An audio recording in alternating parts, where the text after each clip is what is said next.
రాజకీయాలకు యాక్టివ్ వస్తుంటుంది సార్. అలాగని ఏ పార్టీలకు పోయే ఉద్దేశం లేదంటున్నారు సార్. అంటే ఎలా ఉండబోతుంది రాజకీయ రంగ ప్రవేశం? మీడియా మిత్రులు సోషల్ మీడియాలో అందరూ కూడా ప్రచారం చేస్తున్నారు, నేను బీజేపీలో చేరిపోతానని. మీరే చెప్తున్నారు చంద్రబాబు నాయుడు గారు అడ్డుకుంటున్నారు, జగన్మోహన్ రెడ్డి గారు బీజేపీలో పానీయకుండా అడ్డుకుంటున్నారు అని అనేటటువంటిది. దీంట్లో ఏది యథార్థం కాదు? నేను బీజేపీలో చేరాలనుకుంటున్నానా, చంద్రబాబు గారు అడ్డుకున్నారా, లేకుంటే జగన్మోహన్ రెడ్డి గారు అడ్డుకున్నారా అన్నటువంటి విషయం నాకైతే తెలియదు. నాకైతే బీజేపీ నాయకత్వం ఏ రోజు నేను చేరతానని నేను అడగలేదు, వాళ్ళు చేరొద్దు అని నాకు చెప్పలేదు. నేను 1 సంవత్సర కాలం దూరంగా ఉండదలుచుకున్నాను. 25 సంవత్సర కాలం పూర్తవుతుంది. ఆ తర్వాత నా భవిష్యత్ ప్రణాళిక అనేది నేను నిర్ణయించుకుంటాను.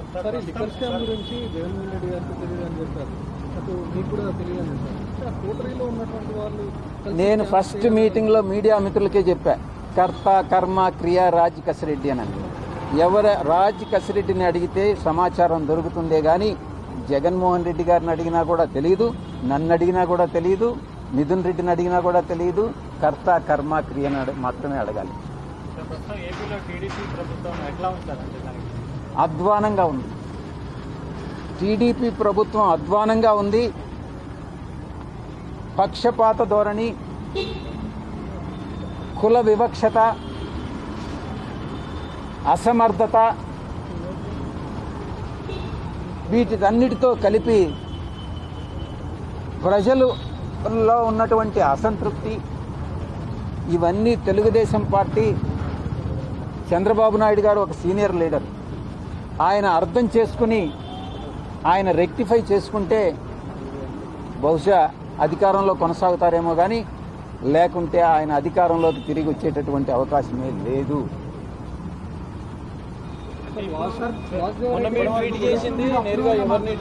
నేను ఒకటే చెప్తా ఉండా, ఎవరైతే తెలుగుదేశం పార్టీని వ్యతిరేకంగా మాట్లాడతారో ఆ వ్యతిరేకంగా మాట్లాడినప్పుడు వైఎస్ఆర్సీపీ వాళ్ళు చప్పట్లు కొడతారు, వైఎస్ఆర్సీపీని వ్యతిరేకంగా మాట్లాడినప్పుడు తెలుగుదేశం వాళ్ళు చప్పట్లు కొడతారు. నాకు ఏ చప్పట్లు వద్దు.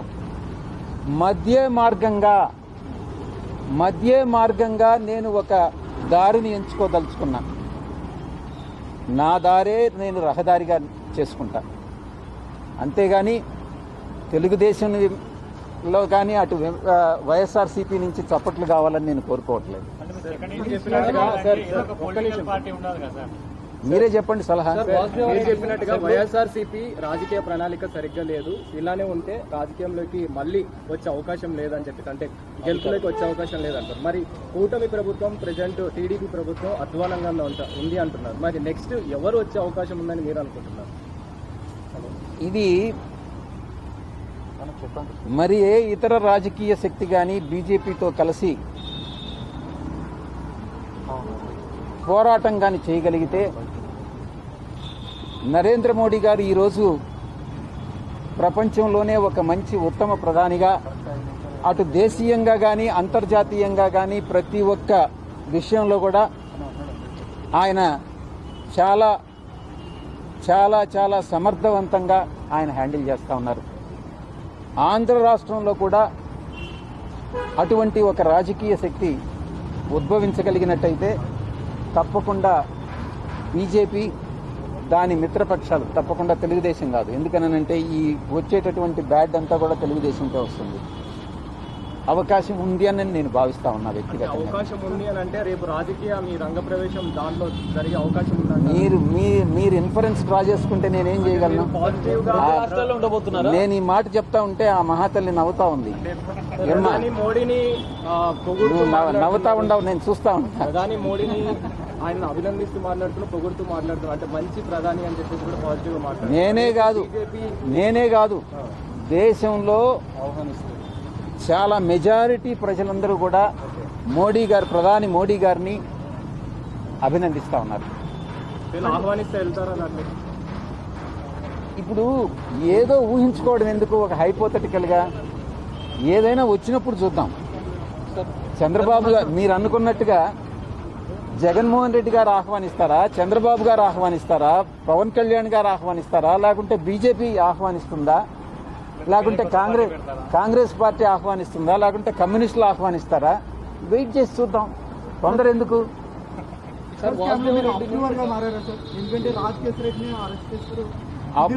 నేను మొట్టమొదటి నుంచి కూడా నేను ఒకటే చెప్తా ఉన్నా, ఎటువంటి పరిస్థితుల్లో అప్రూవర్గా మారేటటువంటి అవకాశం లేదు.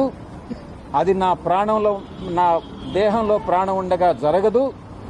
నేను అప్రూవర్గా మారను.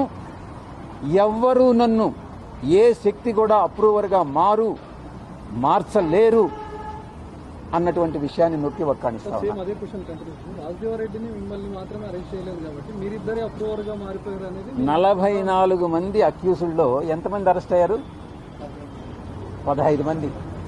అంటే ఇంచుమించు 30 మంది అప్రూవర్గా మారారా? చెప్పండి మీరే. నన్ను ఎందుకు అరెస్ట్ చేయలేదు అని అంటే, నాకు వ్యతిరేకంగా ఏ సాక్ష్యాధారాలు లేవు, నేను లిక్కర్ స్కామ్లో ఇన్వాల్వ్ కాలేదు. అటువంటిది ఏదైనా ఉంటే, నేను కానీ లిక్కర్ స్కామ్లో అటువంటిది ఉంటే, నేను ఇన్వాల్వ్ అయి ఉంటే తప్పకుండా నన్ను అరెస్ట్ చేసిండేవాళ్ళు. Thank you very much. మీరే చెప్తున్నారు ఈ కేసులో 30 మంది పైగా ఉన్నారని, మిమ్మల్ని మాత్రమే ఈడీ ఎందుకు పిలిచింది అసలు? మిథున్ రెడ్డి నన్ను అక్కడ అక్యూజ్డ్ 5 కింద చేర్చారు కాబట్టి ఆ సిట్ ఏదైతే చెప్పిందో ఒక రిపోర్ట్ ఇచ్చింది, నేనేదో డబ్బులు దోచుకున్నానని.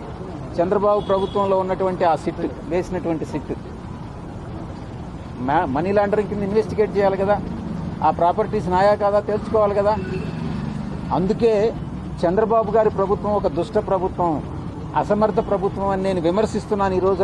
అంటే నా మీదనే చంద్రబాబు గారి ప్రభుత్వం అసంబద్ధమైనటువంటి ఆరోపణలు చేసింది కాబట్టే ఒక రిటర్న్ రిపోర్ట్ ఇచ్చింది ఈడీకి.